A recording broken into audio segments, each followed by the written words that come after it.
Olá, vamos à nossa aula 2 de geometria, uma aula em que nós falaremos de pirâmides e cones, também pensando na geometria como a forma em movimento.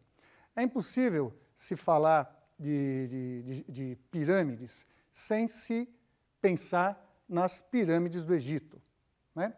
Como é difícil falar em cone sem imaginar um chapeuzinho de festa. Nós faremos nessa aula estudar essas duas formas importantes da geometria espacial, pensando nelas compostas por figuras planas e depois decompondo-as num processo de planificação. Na nossa aula de prismas, nós imaginamos uma figura plana produzindo um prisma, empilhando uma figura igual sobre a outra, um polígono igual sobre o outro. Olhando para uma pirâmide, nós temos agora um fato diferente. Que fato diferente é esse? Eu posso imaginar que essa figura espacial foi composta por figuras planas, sabendo que a base dessa pirâmide é um quadrado, no caso da pirâmide de Quéops é quase um quadrado, né? Nós podemos pensar que essa figura foi produzida empilhando essas figuras planas, só que ao mesmo tempo que a gente vê um fenômeno diferente daquele dos prismas e do cilindro. Que fenômeno é esse? Que essas figuras elas vão diminuindo de tamanho de tal forma que a nossa pirâmide ela afunila. Diferente dos prismas e do cilindro, a pirâmide e o cone são figuras espaciais que afunilam. Nós podemos pensar novamente no empilhamento de figuras planas, contudo, essas figuras planas elas vão diminuindo de tamanho, de forma nessa diminuição chegar até, poderíamos pensar, num polígono de área zero, que é onde se encontra o vértice da pirâmide e o vértice do cone. Muito bem. Que elementos nós temos da pirâmide, né? Na pirâmide nós temos o vértice, que é esse ponto, né? Onde as laterais, né? Convergem. Nós temos essa aresta aqui, que é uma aresta lateral, chamada aresta lateral. Nós temos a aresta da base, nós temos a altura da pirâmide. No caso das pirâmides retas, ocorre que a projeção ortogonal, ou seja, se eu soltar o vértice sobre a base, ela vai cair exatamente no centro desse polígono, tá certo? Então, esse exemplo aqui é o exemplo de uma pirâmide reta, tá certo? Já vamos observar um fato curioso, né? Que antes, nos prismas, as faces eram retangulares. Como aqui a base é um polígono e ele afunila, o que a gente vai ter aqui, as faces dessa figura agora se tornarão triângulos. E não fará mais sentido nós falarmos em bases, mas sim uma única base. Ok? Muito bem. Vamos ter o nosso conhecimento nas pirâmides regulares. Quando uma pirâmide é regular? Quando a base for um polígono regular, então, por exemplo, aqui nós temos um quadrado, né? Aqui nós temos um triângulo equilátero, aqui nós temos um hexágono regular. Quando nós temos as bases, polígonos regulares e as pirâmides retas, ou seja, a projeção do vértice cai exatamente no centro do polígono regular, nós chamamos essa figura de pirâmide regular. Ok? Quando nós planificamos as pirâmides,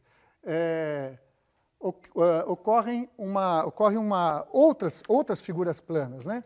Então, se nós pensamos nas pirâmides como o empilhamento de figuras planas que afunilavam, eu posso agora pensar em desmontar, decompor uma figura espacial, que no caso essa é uma pirâmide de base triangular, também chamada de tetraedro, né? É como se fosse um dadinho feito de triângulos equiláteros, onde as faces são triângulos equiláteros, né? Quando eu decomponho essa pirâmide, o que a gente vê é que os lados, né? Os lados da nossa pirâmide são todos triangulares, né? No caso aqui, essa pirâmide é chamada uma pirâmide triangular, a gente dá o nome a partir do formato da base, quadrangular e essa hexagonal. Ok? A pirâmide tem um elemento diferente, né? Que tem a ver com uma qualidade que tem todos os polígonos regulares. Esse daqui é um triângulo, né? Eu estou pegando aqui um triângulo equilátero, né? E as figuras regulares, como um triângulo equilátero, como um quadrado ou como um hexágono regular, elas podem inscrever uma circunferência. No caso de um triângulo, de todo triângulo, é possível inscrever essa circunferência, né? O centro será exatamente no ponto em que nós temos o circuncentro, o ortocentro, o incentro, o baricentro, né? Esses pontos coincidem na figura, e essa distância entre o centro da figura e um dos lados, ou o ponto médio dos lados, nós chamamos de apótema. Então, um triângulo tem esse apótema, o triângulo equilátero, a distância entre o centro da figura, que é onde nós colocamos o compasso, a ponta seca do compasso, tanto para inscrever quanto para circunscrever uma circunferência. Essa distância, que também é o raio da circunferência inscrita, essa distância, que também é o raio da circunferência inscrita, também recebe o nome de apótema. Os apótemas só definimos apótemas para as figuras planas regulares. No caso de um triângulo, bom, já falamos sobre isso. As pirâmides regulares, né, que são aquelas em que a base é um polígono regular e ela é reta, elas também possuem um apótema, né? O que é o apótema da pirâmide? É a distância entre o vértice da pirâmide e metade da aresta da base. Repare que quando eu fizer esse trajeto, né, do vértice até o ponto médio da base, né, o que a gente observa é que existe uma relação entre esse apótema da pirâmide, entre esse apótema da base, né, que é a distância do centro até metade do lado, e a altura da pirâmide. Então, essas três medidas, elas se relacionam a partir do Teorema de Pitágoras. Então, vale a pena a gente fazer uma revisãozinha dos apótemas das figuras planas. Vamos? Então, só polígonos regulares têm apótema, assim como somente as pirâmides regulares têm apótema. Então, num quadrado, o apótema é a distância do centro até o lado, como o lado mede L, o apótema no quadrado será metade de L. Num triângulo equilátero, acontece o seguinte fenômeno. Esse ponto aqui, que é o encontro das mediatrizes, o encontro das alturas, os encontros das medianas, dos baricentros, eles têm a qualidade do ponto que é o baricentro. Qual é a propriedade do baricentro no triângulo? Ele divide a mediana na razão 2/1. No caso, como aqui a mediana também é a altura do triângulo equilátero, o que vai acontecer é que essa distância, que é também o raio da circunferência inscrita, ela é igual a 1/3 da altura, uma vez que a razão aqui é de 2 entre o vértice e o centro do triângulo e entre o centro e essa medida do lado.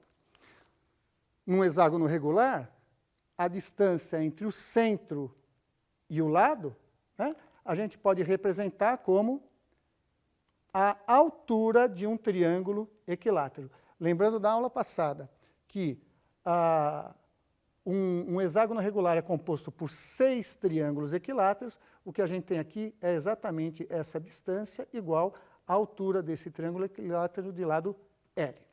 Então, nesse caso, nós temos que o apótema dessa figura, né, é metade do lado, o apótema dessa figura do triângulo equilátero é 1/3 da altura, e nesse caso ele é exatamente a altura do triângulo equilátero. Tá bom? Vamos agora pensar num fato bastante curioso que se refere às pirâmides, que é o cálculo do seu volume. A pirâmide, como é um corpo que afunila, né, não se espera que o volume dela seja igual à medida, ao produto da área da base vezes a altura. Então, o que a gente imagina é que o volume de uma pirâmide, em que eu considere a mesma base e altura de um prisma, eu acredito, quer dizer, é lógico que o volume dessa figura é menor que o volume de um prisma com a mesma base e a mesma altura. Agora, existe uma relação entre o volume de uma pirâmide e o volume de um prisma? Muito bem, nós temos uma possibilidade de pensar sobre como calcular o volume de uma pirâmide a partir do seguinte fato. O que nós temos aqui na mão? Na verdade, eu tenho aqui já uma figura recortada de uma forma ideal, que geralmente nós vemos nos livros didáticos, né? E nós temos essa figura aqui na forma espacial. Então, o que nós temos aqui? Se nós observarmos bem essa figura é um prisma de base triangular. Vamos olhar para as faces, né? As faces são retangulares e as bases paralelas são os triângulos. A nossa proposta é a seguinte: eu vou fatiar esse prisma de tal forma que eu consiga, que eu determine 3 pirâmides de volumes equivalentes. Bom, e como é que eu posso provar que essas 3 pirâmides terão volumes equivalentes? Basta eu olhar para a medida da área da base e a altura. As pirâmides terão áreas equivalentes se elas tiverem mesma área da base e mesma altura. Então, eu já trouxe aqui essa peça cortada em 3 pirâmides. Então, vamos fazer uma comparação 2 a 2, né? Então, vamos comparar primeiro essa pirâmide aqui, ó. Vamos ver isso aqui, ó. Isso daqui é uma pirâmide, repara que ela está afunilando, né? Ela afunila, essa pirâmide Bordeaux, ela afunila, né? A partir de uma base que é um triângulo, e essa daqui também afunila. Vamos observar essas duas pirâmides. O que a gente pode dizer sobre a base dessas 2 pirâmides? Que elas são iguais, não é? Isso daqui é a diagonal, né? A diagonal de uma face do meu prisma original, né? Então, eu posso observar que a área da base dessa pirâmide amarela é igual à área da base dessa pirâmide Bordeaux. Será que elas têm a mesma altura? Olha, eu fazendo um giro nessa peça, observa o que a gente vê aqui, né? Nós temos as bases dessas pirâmides, e o que a gente pode dizer das alturas? Elas possuem a mesma altura. De tal forma que eu posso supor, né? Nós temos aqui um convencimento de que essas 2 peças, de que essas 2 pirâmides possuem o mesmo volume, elas são equivalentes em volumes. Agora, vamos pegar essa peça, né? Essa outra pirâmide verde, e vamos olhar para uma combinação, agora a gente tem que ver direitinho aqui, né? ou a gente pode pensar com essa daqui, espera um pouquinho, vamos pensar com essa daqui, né? Aliás, aqui, ó. Vamos olhar para essas duas peças aqui, ó. Vamos olhar para essas duas peças aqui, que é a peça amarela agora e a peça vermelha. Repara que, novamente, a área da base amarela e bordô são iguais, e o que a gente pode dizer da altura? Também são iguais. De tal forma que eu consegui, a partir de um prisma de base triangular, cujo volume é dado pela área da base vezes a altura, encontrar 3 pirâmides de volumes equivalentes, o que nos leva a supor que o volume de uma pirâmide, né, é igual a 1/3 do volume de um prisma que o gerou.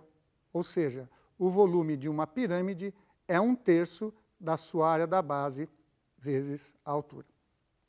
Agora, a gente poderia dizer assim, olha, Roberto, você demonstrou isso, né, você nos convenceu de que o volume de uma pirâmide de base triangular é 1/3 da área da base vezes a altura. Mas e outras figuras? E figuras como, por exemplo, essa daqui, que é uma pirâmide de base quadrangular. E essa pirâmide de base hexagonal. O que você tem para dizer? Muito bem. Olha, assim como toda figura plana pode ser decomposta em triângulos, as figuras espaciais também podem ser decompostas em pirâmides de base triangulares. Então, como é que eu poderia pensar no volume dessa pirâmide, né? Eu poderia pensar em decompor essa pirâmide em pirâmides de bases triangulares. A soma dessas bases triangulares vai ser 1/3 de um pedaço, mais 1/3 de um pedaço, mais 1/3 de um pedaço, mais 1/3 de um pedaço, colocando esse 1/3 em evidência e somando-se o resto, o que nós teremos? 1/3 da área da base vezes a altura. Então, dessa forma, nós generalizamos o cálculo, né, do volume de uma pirâmide de base triangular para qualquer outra pirâmide. Aliás, nós podemos, inclusive, generalizar para o volume de um cone, né? O volume de um cone, assim como também é uma figura que afunila, só que agora não é mais com o empilhamento de polígonos que se sobrepõem diminuindo de tamanho. Aqui nós temos círculos que se sobrepõem diminuindo de tamanho. A gente também pode supor que o volume dele também é 1/3 da área da base vezes a altura. Ok? Bom, agora vamos tratar um pouco de uma outra figura geométrica que nós acabamos de falar agora, que é um cone. Tá certo? Bom, eu construí esse cone aqui, eu já fiz aqui um círculo, né? Eu já peguei um círculo, já pus aqui o centro do círculo, já recortei. E repara que o círculo é uma figura plana. O círculo é uma figura plana. Suponha você que eu faça uma dobra aqui, né? Essa dobra aqui é um raio desse círculo. Eu faço essa dobra aqui também nesse raio do círculo e eu junte essas duas extremidades aqui, ó. Quando eu junto essas duas extremidades, acontece um fenômeno. A figura que era plana passa a ser uma figura espacial. O que acontece é que é esse ponto, que é o centro do nosso círculo, ele passa a subir e ele se transforma exatamente em quê? No vértice do nosso cone. Tá certo? Então, nós vamos dar uma caminhadinha até a nossa lousa, onde eu já deixei algumas figuras desenhadas previamente, né? Já deixei desenhado esse nosso círculo, né? Já deixei desenhado aqui também esse daqui. Eu vou jogar fora esse pedaço do meu círculo. Observe que eu posso fazer um cone com esse pedaço, com esse setor circular. Posso fazer também um cone com esse setor circular.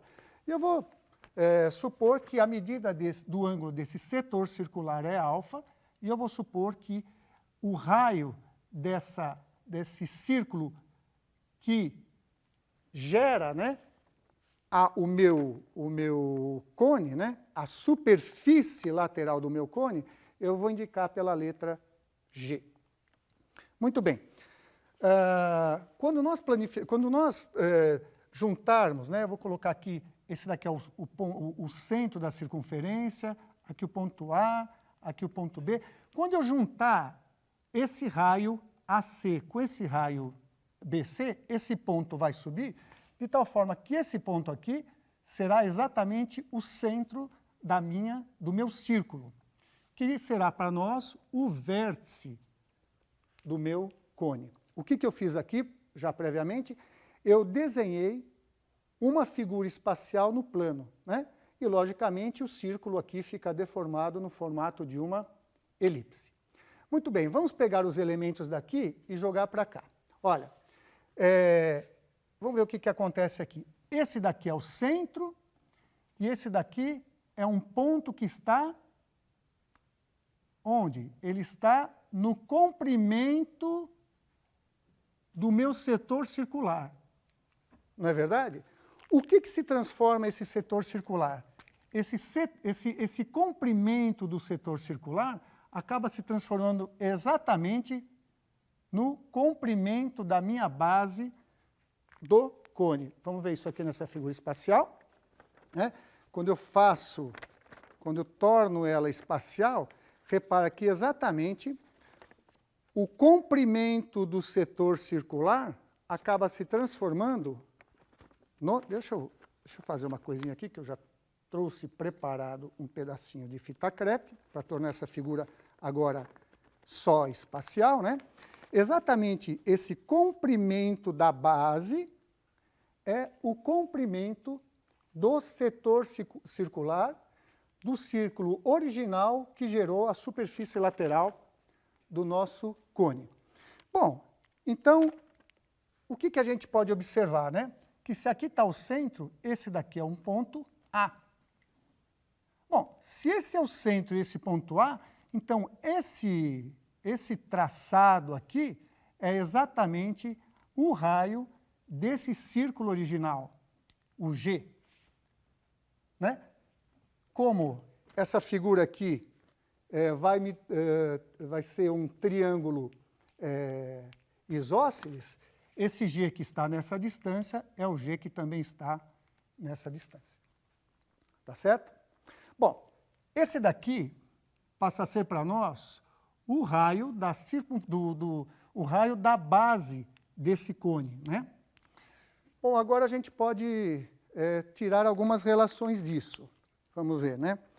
Repara uma coisa, que aqui a distância entre o vértice e a base nós chamamos de altura. No caso, como o vértice está caindo sobre o centro da base, nós chamaremos esse cone de cone reto. Bom, a partir daí a gente pode tirar algumas relações métricas bastante interessantes, né? Vamos observar uma, que é essa daqui, que parece bastante clara, né? O que a gente observa? Que G ao quadrado é igual à altura do cone ao quadrado mais o raio da base ao quadrado. É o nosso teorema de Pitágoras. Agora, vamos observar umas outras coisas aqui, ó. Esse ângulo do setor é alfa. Se esse raio mede G, quem é o comprimento total, quem é o comprimento desse setor? Vou chamar de comprimento de S. Né? O comprimento do S é uma fração do comprimento total desse círculo. Bom, que razão é essa entre o comprimento do setor e o comprimento total? Alfa sobre 360 vezes o comprimento total desse círculo. E quem é o comprimento do círculo? Não é o 2πg? Né? Então, o comprimento do setor será igual a alfa sobre 360 vezes 2πg. Tá bom? Agora, se a gente buscar o valor do comprimento da base do cone, quem é o comprimento da base do cone? Bom, como o raio é R, o comprimento dessa base é 2πr. Mas o que você pode dizer entre o comprimento desse círculo, né, desse círculo da base e o comprimento desse setor? Eles são iguais. Então, eu posso escrever assim: o comprimento da base é igual ao comprimento do setor, de tal forma que nós, igualando essas duas expressões, nós teremos 2πr é igual a alfa sobre 360 vezes 2πg. Simplificamos os 2π e olha que relação nós chegamos, que o R também é uma fração, é um pedaço do raio do círculo original. Então, a relação entre G e R é que R é alfa sobre 360 vezes G. Tá bom? Bom, vamos pensar numa outra coisa agora, numa outra expressão, que é a seguinte. A área, né? A área desse setor. No que se transforma a área desse setor? A área do setor circular do círculo original se transformou na área lateral do cone. Então, eu posso dizer assim, ó, a área lateral do cone é exatamente igual à área do setor circular do círculo original. Mas quem é a área do setor do círculo original? Ele é uma fração da área total do círculo. Que fração é essa? A área do setor é alfa sobre 360 vezes a área do círculo original. E quem é a área do círculo original?